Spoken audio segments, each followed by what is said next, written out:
The church hall still smelled of lilies, their sweetness heavy in the air, when the words left his mouth.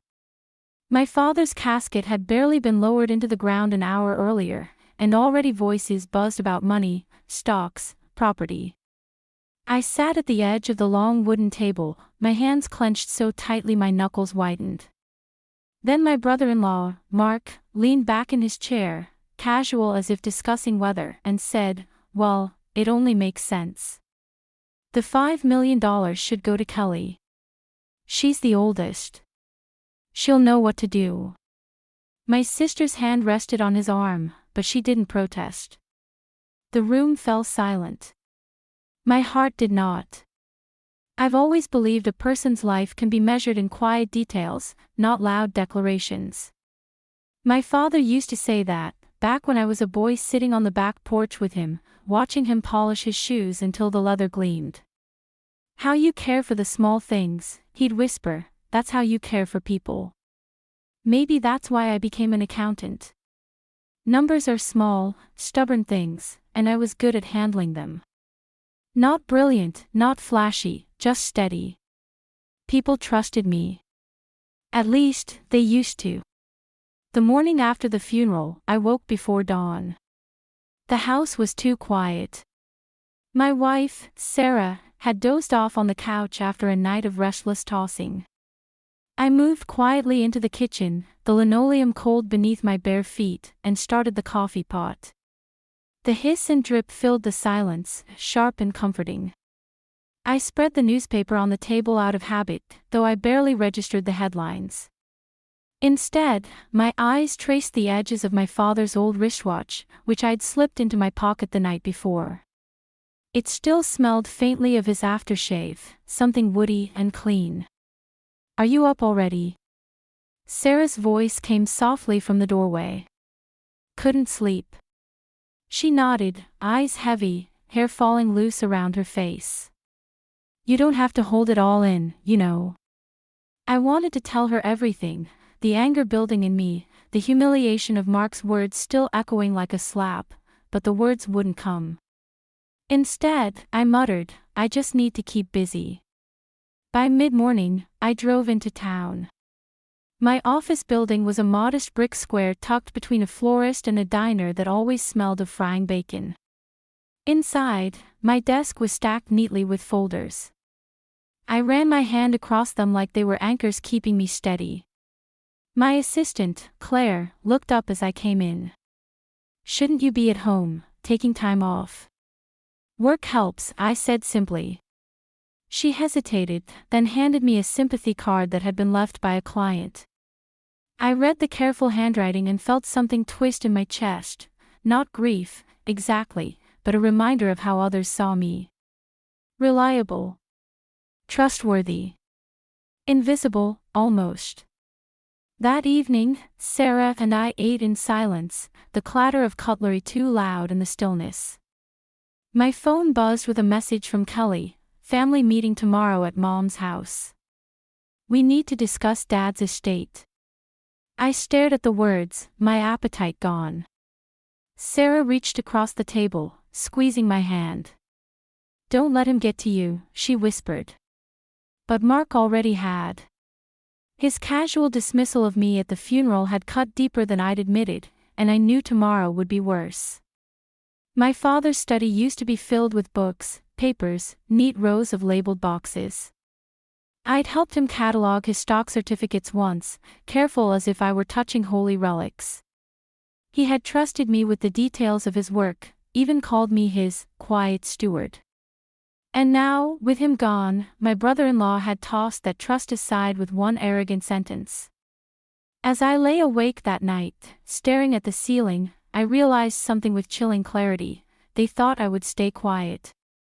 They thought I would accept it. They didn't know me at all. When people talk about grief, they usually describe the sharpness of loss, the sudden empty chair at the dinner table, the phone call you'll never make again. But for me, grief came hand in hand with humiliation. It started with whispers.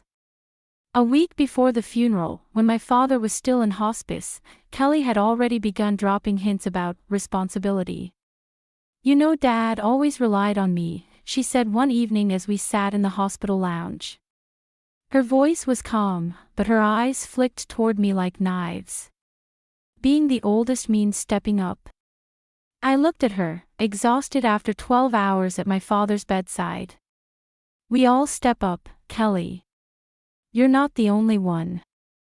Mark, her husband, leaned against the vending machine, smirking.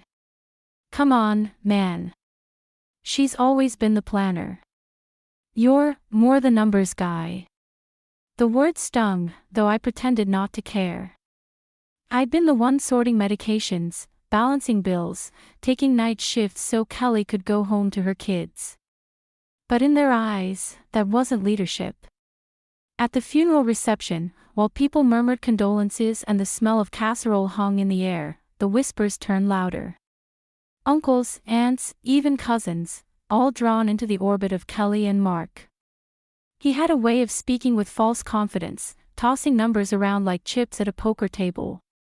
3 million in stocks, plus the house, plus the business shares, I overheard him saying to a cousin. Naturally, Kelly should manage it. The rest can get smaller distributions. I clenched my jaw, wanting to correct him. But it wasn't the place. My father's photograph stared back at me from the front of the room, his eyes kind even in black and white. He'd trusted me. He'd left me copies of everything. And here was Mark, carving it up like meat at a feast. When he finally announced his opinion aloud, that all of it should go to Kelly, because she was the oldest, the silence in the room cut deeper than the words themselves. Nobody defended me. Not even Mom. The family meeting the next day confirmed what I already suspected. Mom's living room smelled of old lavender sachets and polished wood.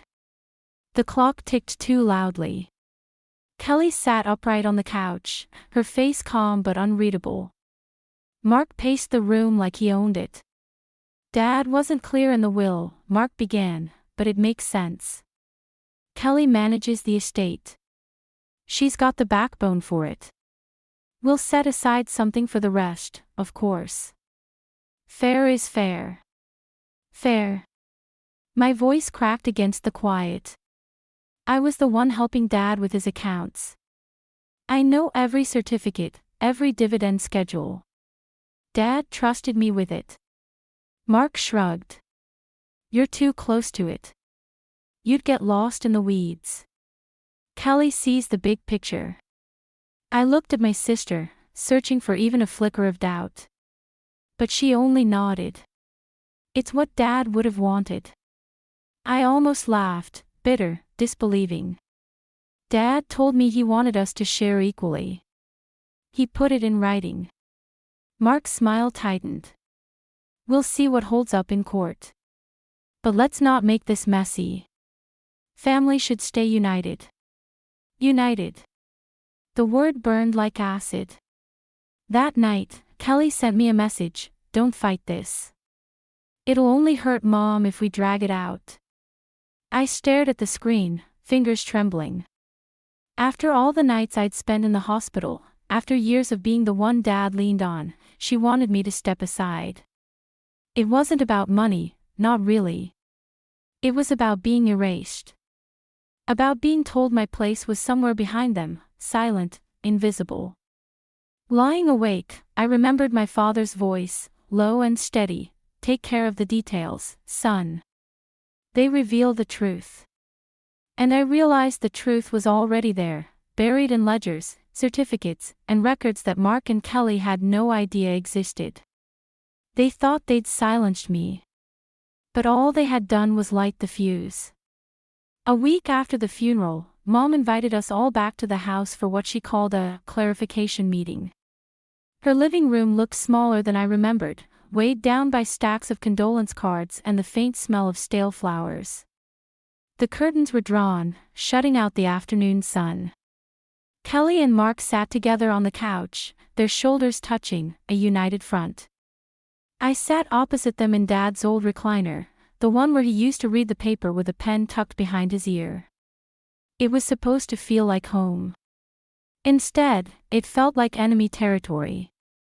Mark wasted no time. "We've looked into Dad's holdings," he began, shuffling a neat stack of papers he'd printed.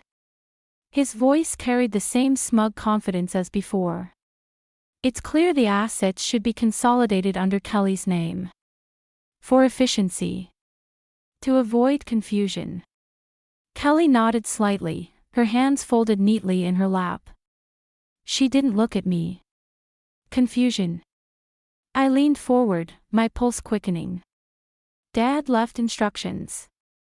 They weren't vague. I have copies." Mark tilted his head, feigning patience. "With all due respect, your copies may not be complete. These things get complicated." I clenched the armrests.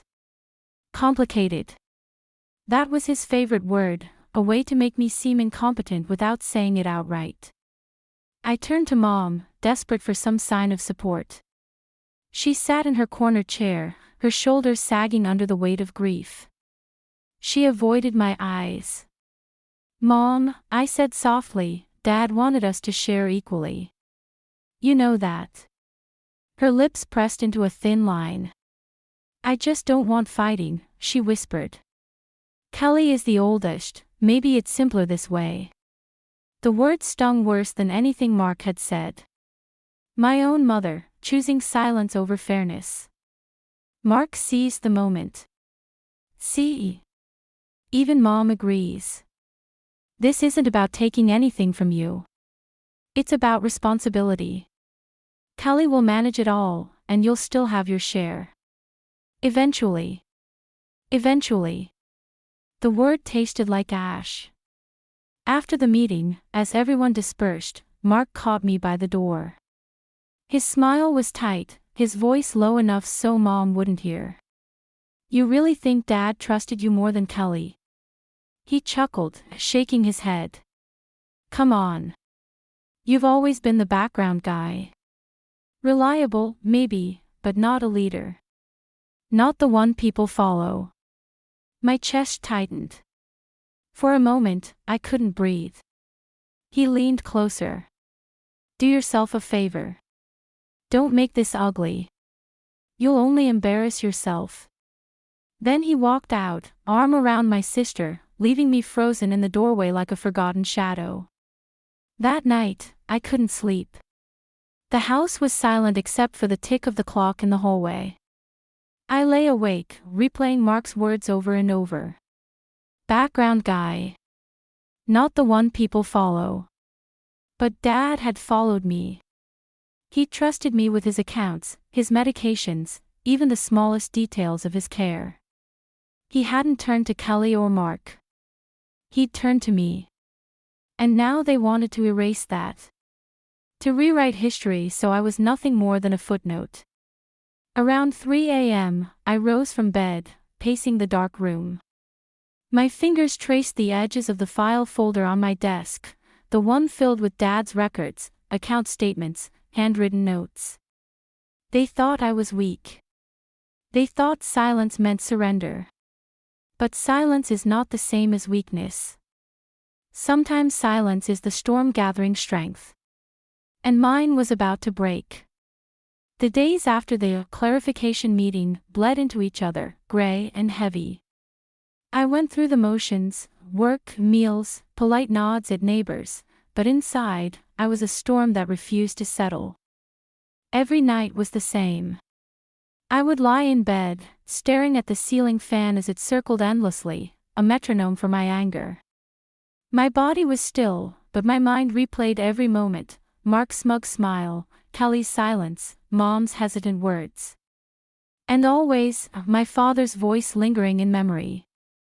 Be fair. That's all I want. I found myself drawn to Dad's study.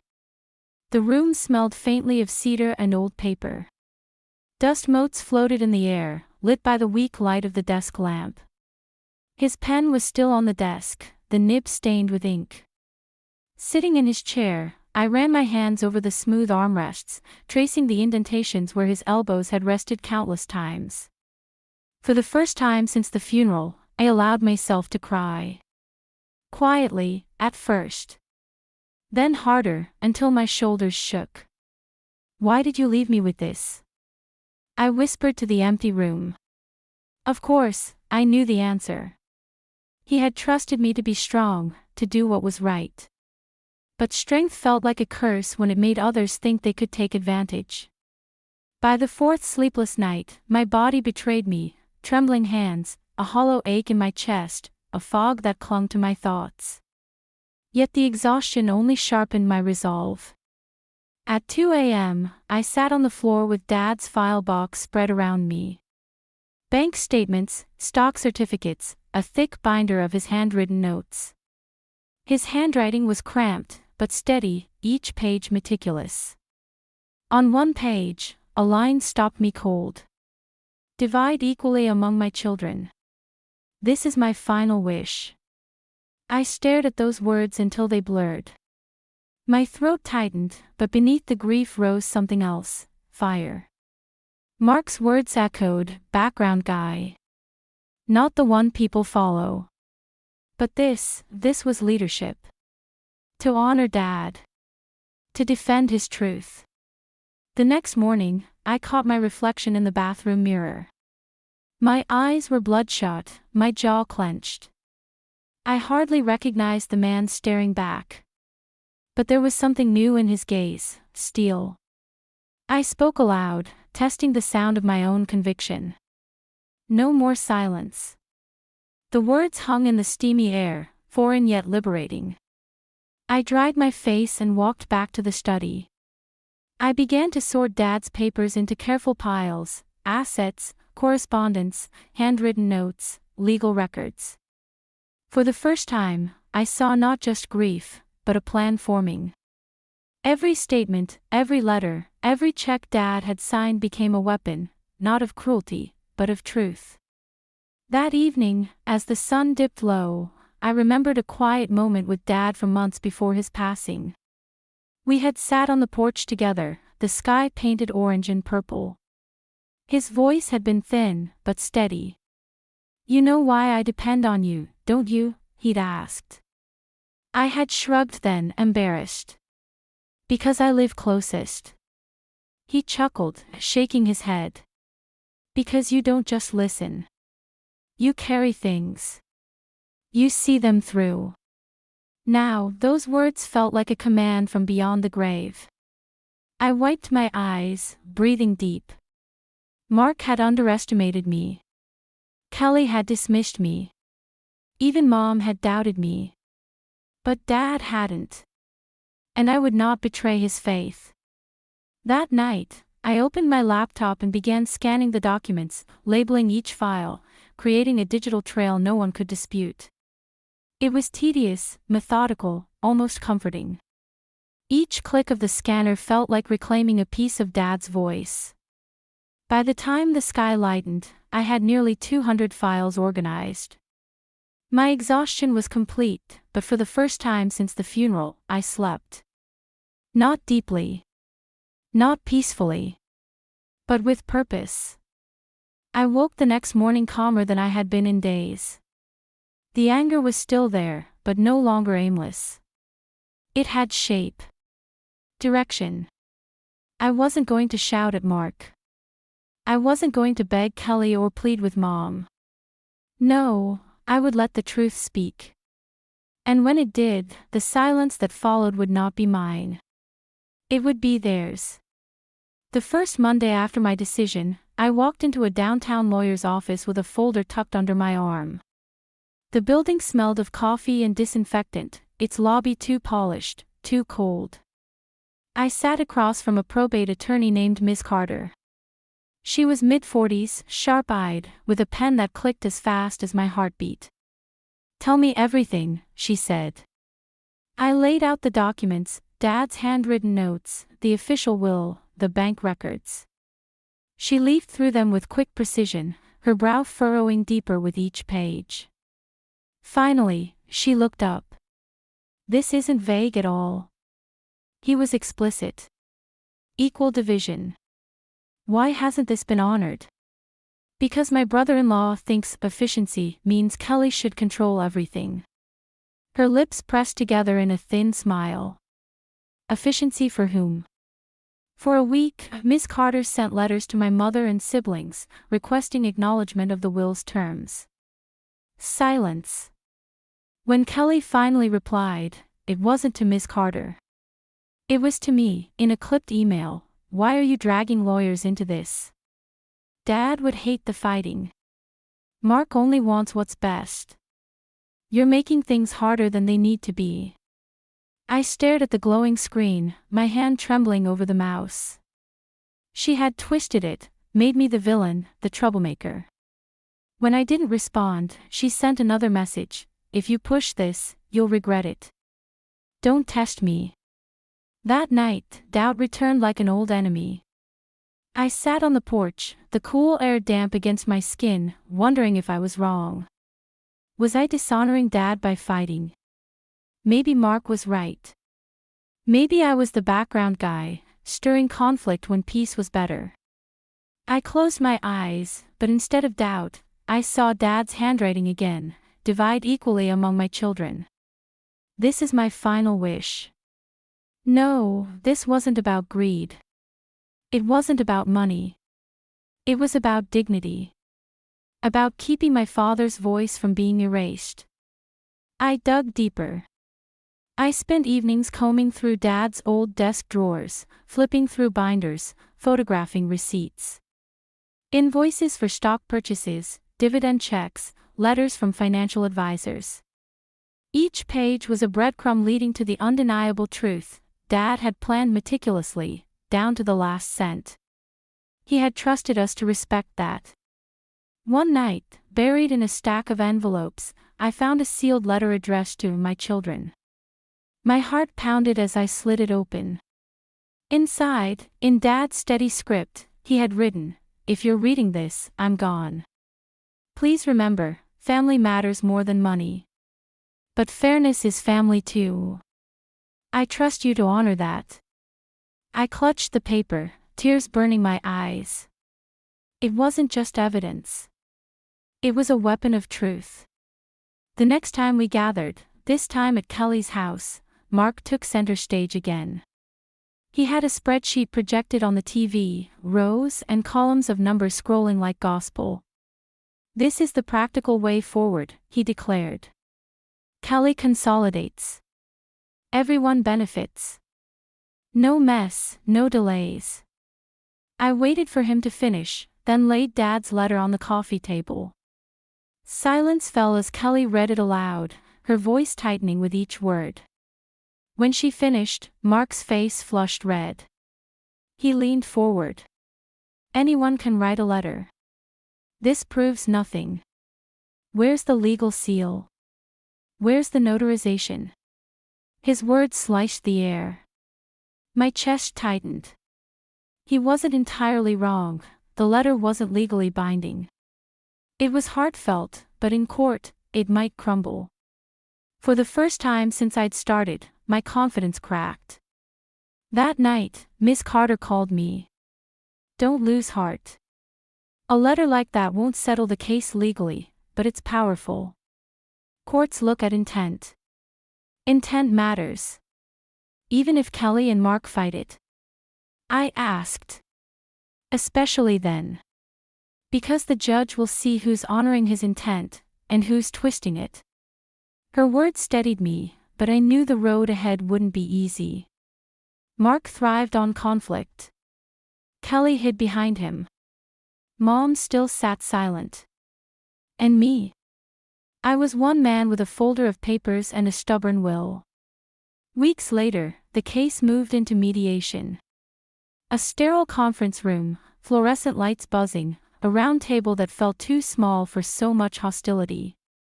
Kelly sat stiff, her eyes fixed on the table. Mark did the talking, as always. He argued, deflected, raised his voice until the mediator asked him to lower it. I stayed quiet, biding my time, until the mediator turned to me. "Do you have evidence supporting your claim?" With deliberate care, I laid down Dad's documents, one by one. His will. His notes. His handwritten letter. Then I opened my laptop, projecting scanned copies onto the screen. "This isn't my interpretation," I said softly. "It's his. Every word is his." For once, Mark had no immediate retort. After the session, I drove home in silence. The road blurred in the rain, headlights smearing across wet pavement. Winning didn't feel like winning. I was exhausted, hollowed out by the fight. My sister's face haunted me, tight, resentful, unfamiliar. We had once shared secrets in childhood, whispered late at night under covers. Now she couldn't meet my eyes. I pulled over, gripping the steering wheel until my knuckles ached. "Why does justice feel like loss?" I whispered. But beneath the ache, the fire still burned. Because this wasn't just about inheritance. It was about memory. About refusing to let Mark rewrite my father's story. And I would see it through, no matter the cost. The courthouse smelled faintly of floor polish and old paper. Lights slanted through the tall windows, dust motes drifting like quiet spectators.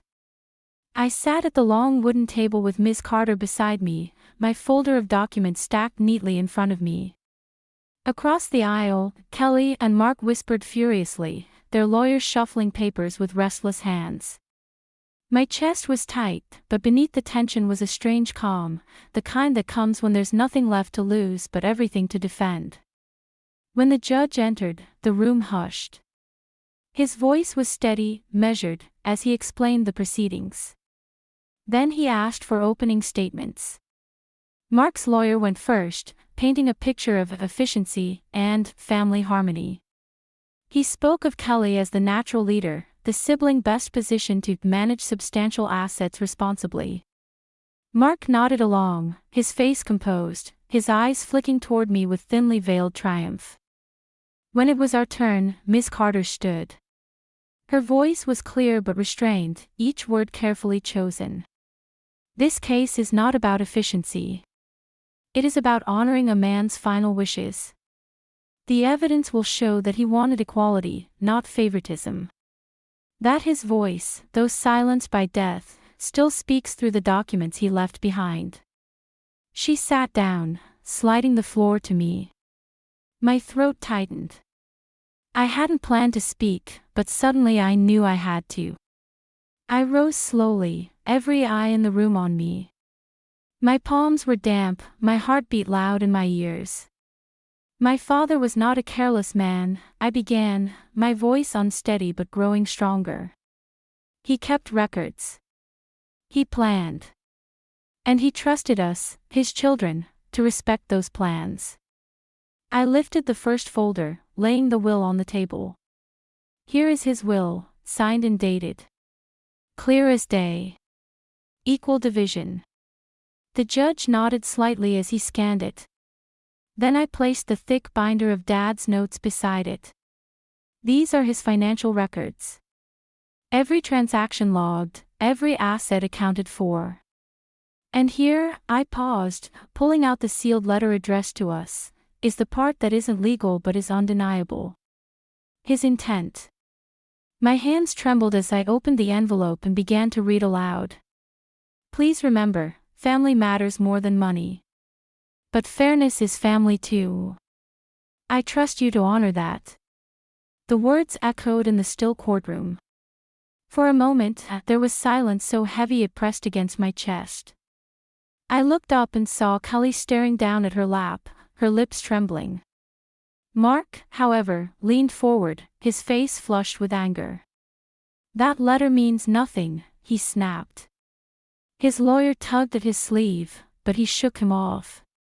"Anyone could have written it. It's not notarized, not witnessed. It's just scribbles on paper." The judge's gaze shifted to him, cool and steady. "Mr. Andrews," he said firmly, "you will restrain yourself." Mark slumped back into his chair, muttering under his breath. Ms. Carter stood again, her tone sharpened by the moment.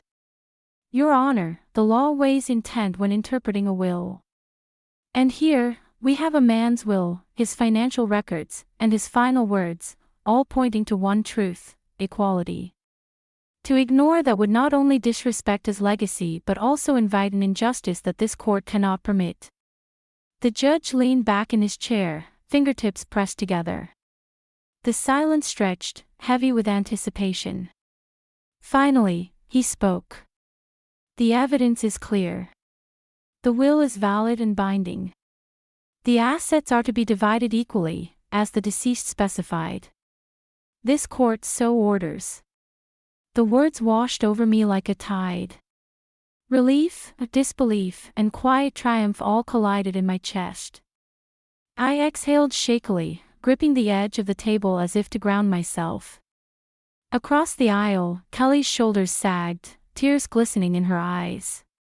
She avoided my gaze, but I saw the conflict written on her face: guilt, maybe even shame. Mark, on the other hand, went rigid, his jaw set so tightly I thought it might break. His eyes burned into me with a fury that said he'd lost not just money, but control.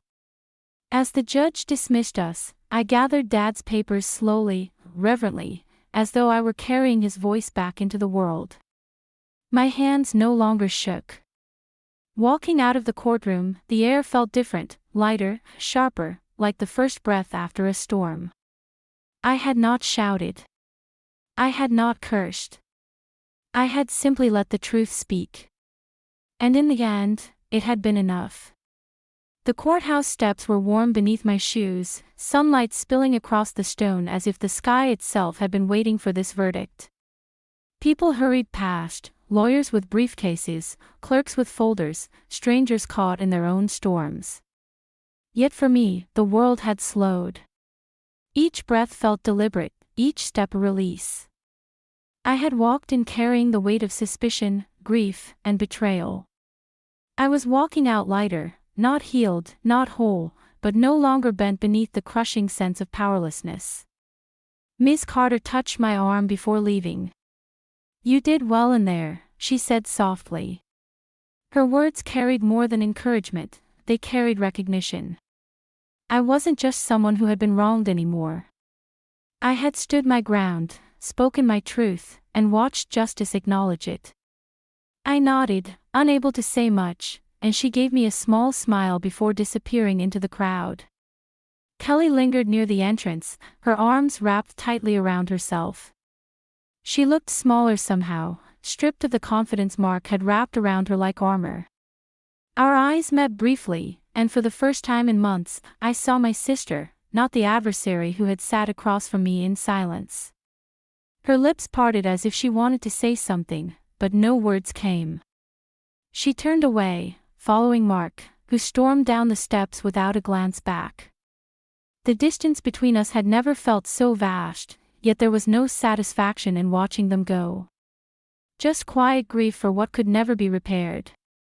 That night, the house felt different. The silence wasn't hostile anymore, it was restful, like the walls were exhaling with me. I set Dad's binder of papers on the dining table and lit a small candle beside it.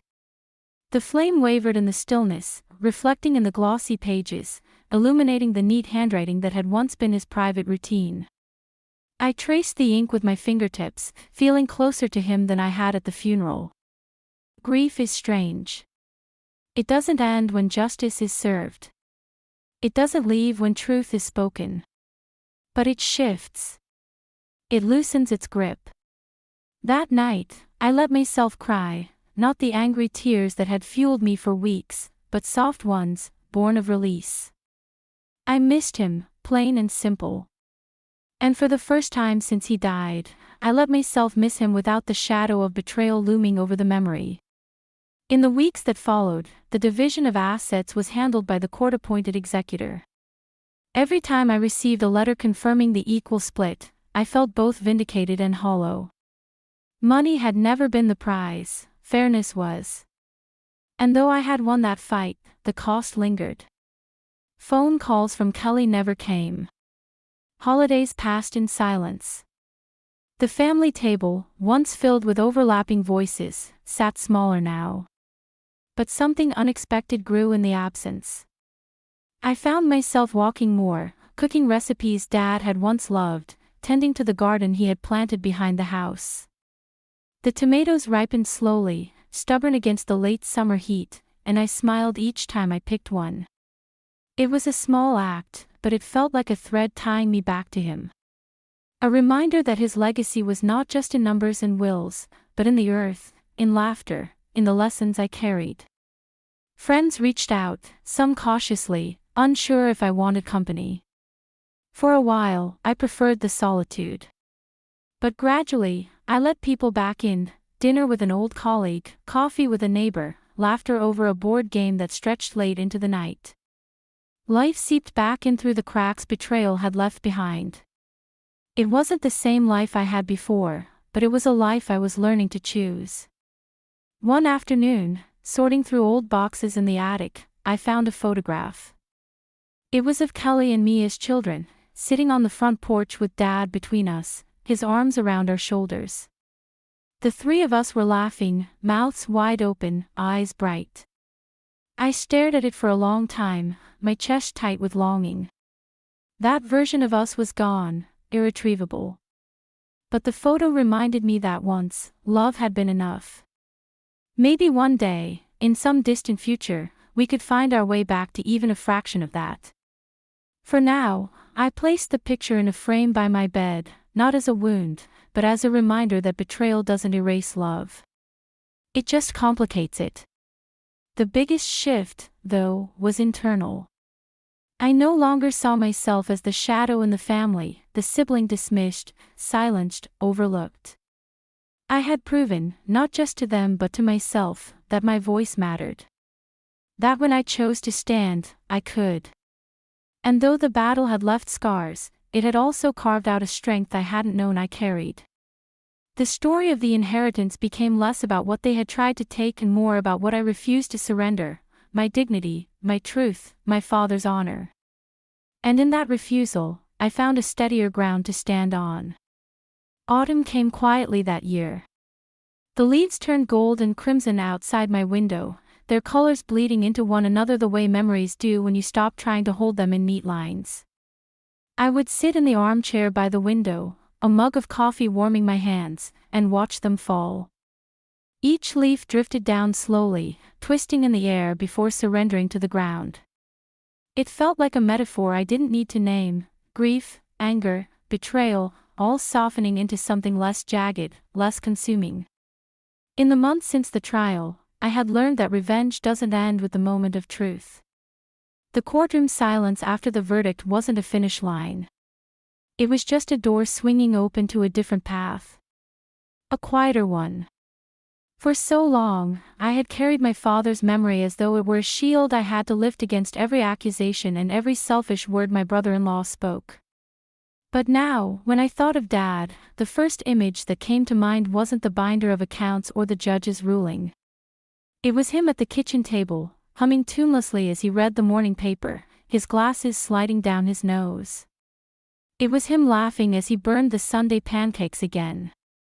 I realized that justice hadn't brought me back to him, it had brought me back to myself. Kelly's absence was still sharp.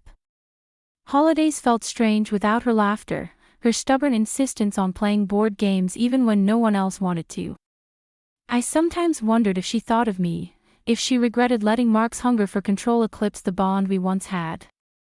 But I couldn't live waiting for that apology, for that reunion. If it came one day, I would meet it with open eyes, but not with the naivety I once carried. Trust, once broken, isn't easily restored. Still, a part of me hoped. Not for the old closeness, that was gone, but for something gentler, something honest. On the anniversary of Dad's death, I went to the cemetery alone. The air was crisp, the grass damp beneath my shoes.